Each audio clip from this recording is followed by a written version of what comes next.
Pourquoi tous ces responsables que vous aviez nommés autour de vous étaient des rivaux entre eux? Étaient des rivaux entre eux. Monsieur Dadis Camara, pourquoi est-ce que les gens qui étaient autour de vous étaient si divisés que chacun d'entre eux se promenait avec ses hommes, lui posant la question, cet avocat?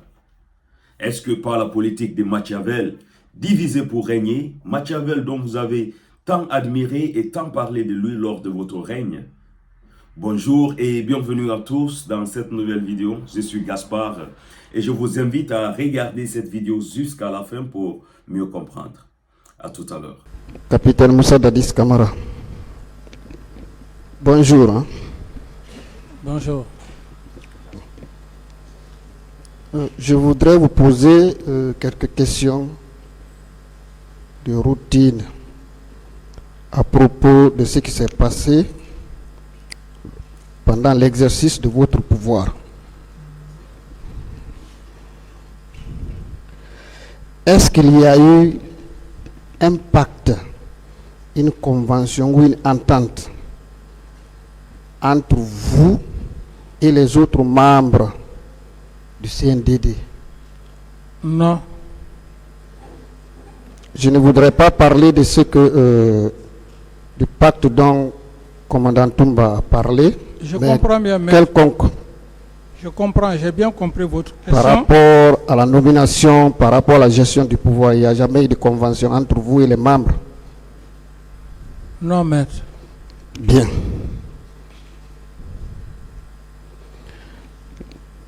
Pourquoi tous ces responsables que vous aviez nommés autour de vous étaient des rivaux entre eux? Étaient des rivaux entre eux. Je vais préciser. des rivaux? Des rivaux entre eux. Tous ces responsables qui étaient autour de vous étaient des rivaux entre eux. C'est la nature humaine. Et qu'est-ce que cela vous procurait lorsque ceux qui sont autour de vous, avec lesquels vous devez travailler ensemble, ne s'entendent pas entre eux? Qu'est-ce que cela vous procurait, vous qui êtes à la tête? C'est ce que je dis, maître. C'est la nature humaine. On ne peut rien contre ça. Vous choisissez des personnes à qui vous avez confiance. Et c'est des rivaux. C'est difficile. C'est difficile. Tantôt, on parle de commandant Toumba avec ses hommes. On parle du général Sikuba Konaté avec ses hommes. Colonel Kidoro avec ses hommes. C'est pourquoi je dis, maître, il faut juste... Vous pouvez me laisser terminer? J'ai une question que je vous pose. On parle de Makambo avec ses hommes. On parle de Koplan avec ses hommes. Tous ceux-là étaient autour de vous pour votre sécurité. Mais entre eux, ils ne s'entendaient pas. Il vous est même arrivé d'intervenir. Est-ce que ce n'est pas la politique de Machiavel que vous avez eu à appliquer pour que vous régniez une fois que ceux qui sont autour de vous ne s'entendent pas? Non. C'est juste une question de destin, c'est tout. Vous pouvez avoir confiance à des gens et que finalement, pour des intérêts aussi inavoués, égoïstes, et que ces hommes n'arrivent pas à se comprendre. Ça se voit, c'est pas seulement mon seul cas. Il y en a plein comme ça dans beaucoup de régimes. C'est pas la première fois. Donc quand ça arrive, c'est difficile. Bien. Est-ce qu'il était difficile? Vous dites? Est-ce qu'il était difficile de démettre un groupe ou un d'eux de ses fonctions pour vous permettre d'exercer votre pouvoir en toute quiétude? Est-ce qu'il était difficile de le faire? puisqu'ils étaient tous les membres du CNDD. Hein? Oui, bon, bon, eux tous n'étaient pas aussi des mauvaises personnes comme vous pouvez l'imaginer. Il y avait aussi des bonnes personnes, mais l'égoïsme sacré entre les hommes, et ça, je n'y peux rien. Je n'y pouvais rien. Mais ils n'étaient tous pas mauvais. Ma question est de savoir, est-ce qu'il était difficile de les démettre de leurs fonctions pour vous permettre d'exercer dans la quiétude votre pouvoir? C'est ma question. Cette question, c'est la nature humaine. C'est la nature humaine. Je suis quelqu'un de très reconnaissant. Et je crois que c'est ce qui fait aujourd'hui que je suis devant cet auguste tribunal. Et le fait de reconnaître les gens, de ne pas les décevoir, vous avez fait beaucoup de choses ensemble. Alors je pense que j'ai été victime effectivement de ça. Ça, je ne peux en vouloir personne. Je ne peux en vouloir personne. Parce que chaque homme, chaque être humain a des défauts et des qualités. Et si c'est un défaut, le fait de m'accrocher à ma fidélité aux gens, si c'est un défaut, ça vraiment, c'est indépendamment de ma volonté, maître. Bien. Et cette rivalité ne semble pas vous avoir épargné vous aussi. Parce que... Vous dites? Je dis, cette rivalité ne semble pas vous avoir épargné. Parce que selon commandant Aboubakar Sidiki Diakité, alias Toumba, après la prise du pouvoir par le CNDD, c'est seulement un seul trimestre qui a eu la confiance entre vous. Qu'en dites-vous? Un seul trimestre de l'exercice de votre pouvoir a été alors une entente entre vous. Qu'en dites-vous? J'ai pas bien compris. Bien. Je reprends. Ouais. Je dis, il se trouve que cette rivalité ne vous a pas épargné vous-même. Parce que selon commandant Sidiki, Aboubakar Sidiki Diakité alias Toumba, après la prise de pouvoir par le CNDD, c'est seulement un seul trimestre que votre pouvoir a fonctionné normalement avec lui. Un seul trimestre, 3 mois seulement, que votre pouvoir a fonctionné normalement avec lui. Oui, bon, vous savez, chaque personne a sa façon de parler. Sa parole n'est pas une parole d'évangile. Bien. Il justifie cela lorsqu'il dit qu'il vous arrivait constamment ou fréquemment de le laisser, lui qui était aide de camp, avec ses hommes pour sortir soit avec colonel Tchigoro ou avec Koplan. Or, c'est lui qui avait cette fonction d'aide de camp auprès de vous. Votre protection physique, qu'en dites-vous? Oui, vous savez, maître, moi je me dis que ce sont des allégations pyramidales.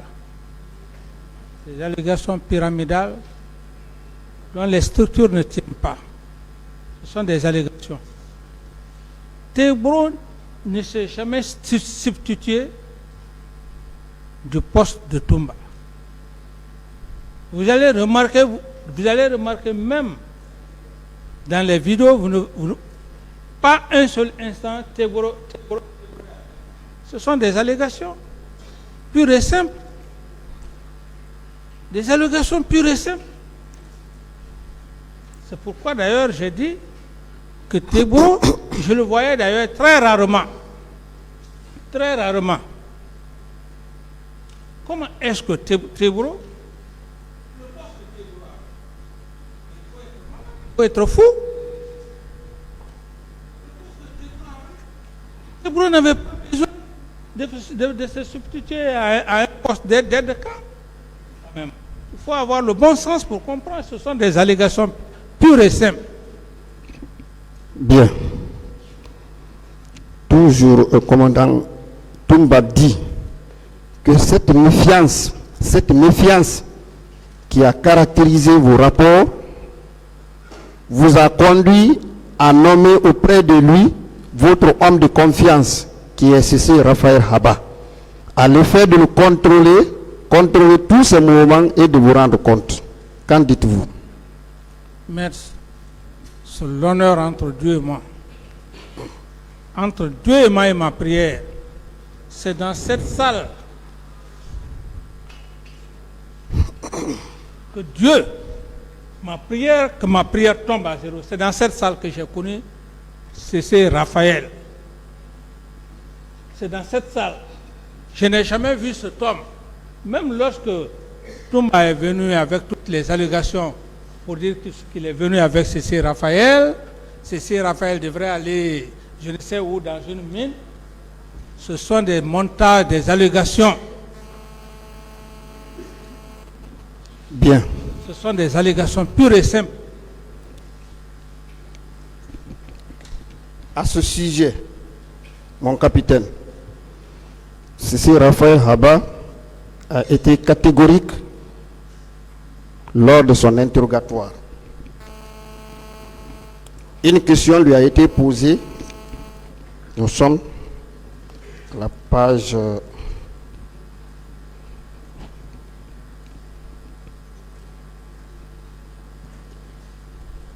bien. Nous sommes donc à la page 2 de son interrogatoire.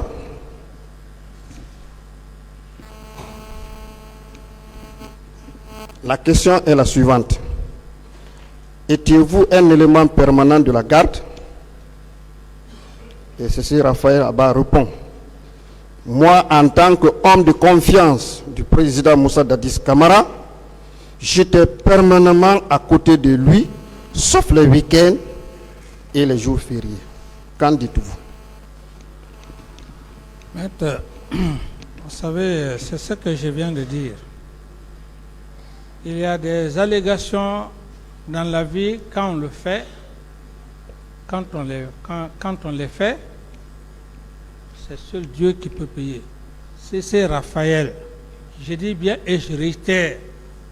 C'est dans cette salle que j'ai vu Cissé Raphaël de mes yeux. Tout ça, ce sont des montages. Même lorsqu'il était devant le tribunal pour dire il parlait de mon frère, et mon frère était un policier. Il disait que le président Dadis était ceci, cela, généreux. C'est une façon de prouver aux gens qu'il m'aime et que moi je ne l'aime pas. Ce sont des montages, même. Ça, ce sont des montages. C'est Raphaël. Bien. À la page suivante, au premier paragraphe, une question lui a également été posée. Au niveau de la présidence, quelle était votre tâche à accomplir? Cissé Raphaël répond: j'étais chargé de suivre les actions de Toumba et rendre compte. Qu'en dites-vous? Maître,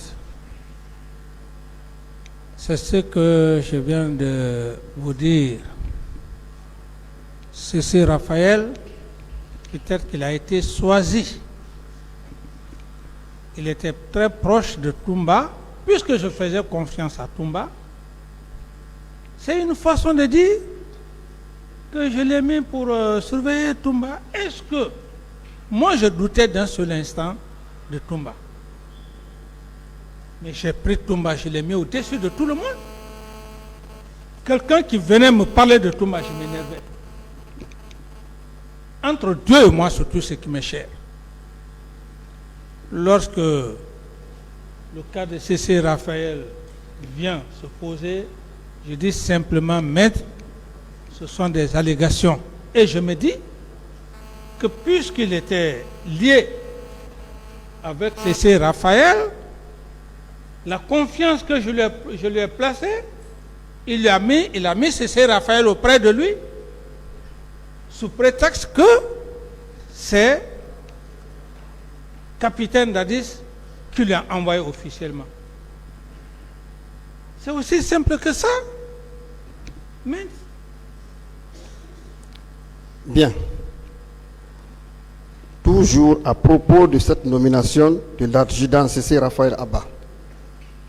Vous avez suivi les déclarations de Aboubakar Toumba Diakité ici. Il disait que d'ailleurs, il considérait C.C. Raphaël Abba comme votre jeune frère et que partout où il partait avec lui, c'est comme cela il le présentait. Qu'en dites-vous? Oui, ça n'engage que Toumba, ce qu'il dit. C.C. Raphaël, comme je le dis, maître. C'est dans cette salle. S'ils se sont organisés entre eux, parce que leur relation, j'estime que leur relation ne date pas de maintenant. S'ils se sont arrangés entre eux, et peut-être même il aurait même dit, même si Toumba venait entre Dieu et moi me dire que je vais travailler avec C.C. Raphaël, j'allais le faire. Mais C.C. Raphaël, maître, entre Dieu et moi, toute ma prière, c'est dans cette salle que j'ai connu cet homme. C'est pourquoi d'ailleurs, à un certain moment donné, et j'avais même attiré l'attention du président du tribunal, quand il a eu à faire ses allégations ici, il a fait croire au tribunal que ce qu'il dit c'est réel. Il parle de mon bien. Le capitaine a dit ceci, il est généreux. Il a attiré l'attention des gens. La maison centrale, il tente de me présenter sa femme. Ce jour, entre Dieu et moi, j'ai réagi. J'ai dit, tu as fait croire au tribunal. Moi, je vais saluer votre épouse. Ce que vous avez dit devant le tribunal, ça veut dire que c'est réel. C'est l'occasion de le dire. J'ai réagi. J'ai dit, ce que vous faites, ce n'est pas honnête. Ça s'est passé à la maison centrale. Bien. Mon capitaine, dès la prise du pouvoir par le CNDD, votre engagement n'était-il pas de rendre le pouvoir aux civils à la fin de l'année 2019 sur la base des élections libres, transparentes, crédibles et auxquelles vous et les autres membres du CNDD ne seraient pas candidats? Oui. C'était bien cela? Oui. Bien. Alors, qu'est-ce qui justifie le changement de votre engagement à ne pas être candidat et qui vous a conduit à dire que vous êtes aussi citoyen de la Guinée et que si le peuple le souhaite, vous allez ôter la tenue pour être candidat? Qu'est-ce qui a justifié ce changement? Merci bien, maître. Vous savez, je vais être très sincère par rapport à votre question et devant le tribunal. Lorsque vous vous sacrifiez pour une nation,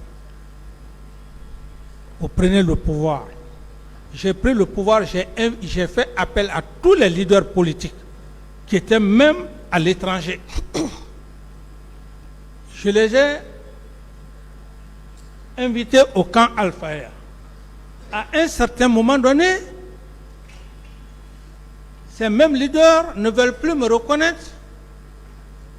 C'était simplement mettre une forme de réaction. Ce n'était pas aussi une réaction méchante. J'ai voulu simplement dire que nous sommes tous Guinéens. On n'est pas né militaire, on n'est pas né magistrat, ou on n'est pas né avocat. Mettez de l'eau dans vos vins pour qu'il se calme. Je dis, sinon, je peux ôter la tenue. Ce n'était pas de façon officielle, c'est par rapport au comportement des leaders politiques à l'époque. Parce que j'en avais ras-le-bol. C'est tout simplement ça, maître. Ce n'est pas parce que vraiment j'avais la décision de me présenter aux élections, non. C'est comme si, par exemple, à un ami, fais attention, si tu ne fais pas ça, je fais ça. Sinon, il n'y a pas un acte officiel. Il y avait le CNT ici. Si il était question et que j'avais la volonté de me présenter aux élections, j'avais tout le temps avec le CNT. Mais c'était juste une façon de dire à mes frères, calmez-vous. Calmez-vous, mettez de l'eau dans votre vin. C'était à Koronti ici. Ce n'était pas dans une mauvaise... On a pris de cela pour faire... vous voyez, le président d'Addis veut se présenter comme candidat. Non, mais... Bien. Depuis lors, vous êtes prononcé là-dessus par rapport à ce changement qui devrait vous conduire à être candidat. Il y a eu tant de mouvements de soutien qui ont proliféré dans la ville de Conakry et même à l'intérieur du pays. On pouvait donc voir les mouvements. Dadis doit rester. Il y avait des mouvements. Dadis ou la mort. Il y avait des mouvements. Ces mouvements qui étaient nés, on a vu que les membres du CNDD étaient devant pour présider ces manifestations. Nous avons des preuves. Certains sont allés à l'intérieur, donc colonel Kikoro et Papakoli Kourouma. Vous avez suivi également lorsque Toumba a dit que le jour où vous êtes revenu de l'abbé, il a présidé. Posez la question, posez votre question. C'est la question que je pose. Qu'il a présidé même un mouvement de soutien de Thomas, je m'excuse du terme. Mais ils étaient venus effectivement au camp. Alors, qu'en dites-vous de ce mouvement? Merci, maître. Oui. Vous savez, il y a un de vos confrères, j'étais avec lui tout de suite par rapport à Nicolas Machiavel. Et tout de suite, j'ai dit à votre confrère de ne pas trop parler de Fidèle. Et cette stratégie avait été mise en place en vue de me créer des ennuis. Même à Koronti ici. Mais ce sont les mêmes éléments qui travaillent avec moi, mais qui travaillent avec d'autres personnes. Même la réception qu'ils ont eu à faire au stade du 28 septembre, ce jour, on a vu un groupe de jeunes où ils ont même posé ma candidature ce jour. Mais qu'est-ce que je dis? J'ai eu un réflexe. J'ai simplement dit à ces jeunes que j'ai compris, mais c'était cette machine qui était là. Ils étaient avec moi, mais ils étaient avec, comment dirais-je, avec leurs hommes. Ce qui s'est passé ici, à Koronti, et même l'intérieur, maître, ce que vous dites, l'intérieur, mais à Fria ici, mais le journal Sekouba est parti à Fria, Maître, il a dit, ce n'était même pas dans l'ordre, je crois que ce jour-là, il était même parti, je crois que avec le colonel Tegro, c'était dans le cadre de l'usine de Fria. Dans son discours, il en a profité l'occasion pour dire que nous voulons que le président Dadis soit candidat. Même à Massanta, même à Massanta, c'était une façon de m'opposer aux leaders politiques et à la population. Bien. À ce propos, au niveau de l'opposition également, d'autres ont mis en place des mouvements contre Dadis, la candidature de Dadis. Et on pouvait voir également ces mouvements qui étaient dénommés Dadis doit partir, Dadis doit quitter. Au même moment. Qu'en dites-vous? Oui, mais c'est cette machine qui était là, préparée.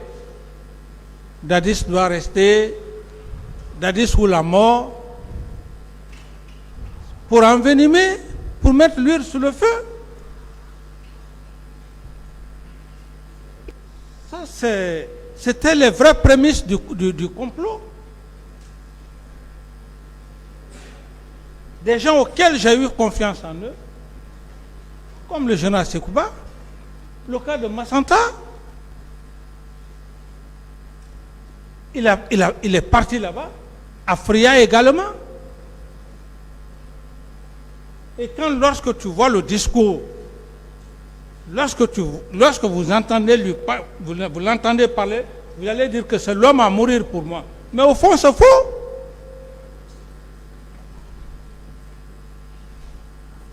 Si vous entendez Sekouba parler de ma candidature, mais entre Dieu et moi, vous allez dire, lui, il peut mourir pour cet homme. Mais c'était une façon. Sekouba avait son schéma. D'autres questions? Bien. Mon capitaine, puisque cela n'était pas de votre intention, pourquoi n'avez-vous pas passé un simple communiqué à la RTG sur les ondes des médias privés pour dire je ne serai jamais candidat, je le réitère. Tous ces mouvements doivent disparaître à partir d'aujourd'hui. Est-ce que ils allaient vous obéir, oui ou non? Maître, merci pour c'est une bonne question, c'est l'inexpérience. C'est l'inexpérience. Mais ce n'est rien d'autre que ça. C'est l'inexpérience. C'est l'inexpérience. Je me suis rendu compte tard. Bien. Alors, donc, avec cette inexpérience dans la gestion de la nation, vous-même vous rendez compte qu'il y a eu des dissensions en République de Guinée, de sorte que et les leaders politiques et même les hautes personnalités des ambassades qui étaient accréditées en République de Guinée n'étaient plus d'accord avec vous. Vous vous rappelez de la réponse que vous avez donnée lorsque son Excellence l'ambassadeur d'Allemagne en Guinée, qui était le doyen des ambassadeurs à l'époque, vous a posé la question, est-ce que, capitaine Dadis, vous serez candidat? Vous vous rappelez la réponse que vous lui avez donnée?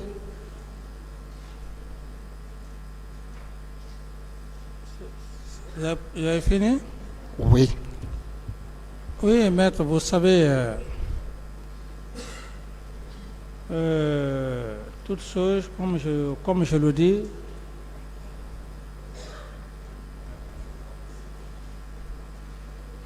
il y a l'inexpérience des choses. Ça, c'est propre à tous les êtres humains. C'est propre à tous les êtres humains.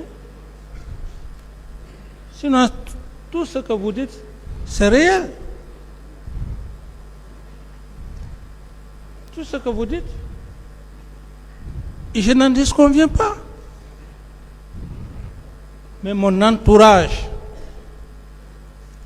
et l'inexpérience, c'est ce qui fait aujourd'hui que je suis devant cet auguste tribunal, après toute la volonté que j'ai eue pour cette nation. Bien. Avec votre inexpérience, vous avez pu envoyer même les militaires et des civils. J'ai dit avec votre inexpérience, Ouais. vous permettez de rester au pouvoir. Vous avez envoyé même de façon expresse même des chefs militaires chacun dans sa région, dans sa préfecture, à l'effet d'aller vous réceptionner. Comme s'il n'y avait pas de préfet, il n'y avait pas de gouverneur pour préparer votre réception. Qu'en dites-vous? Des militaires? Oui, les chefs militaires, vous avez envoyé même les chefs militaires, chacun dans sa région, dans sa préfecture, à l'effet d'aller préparer votre réception.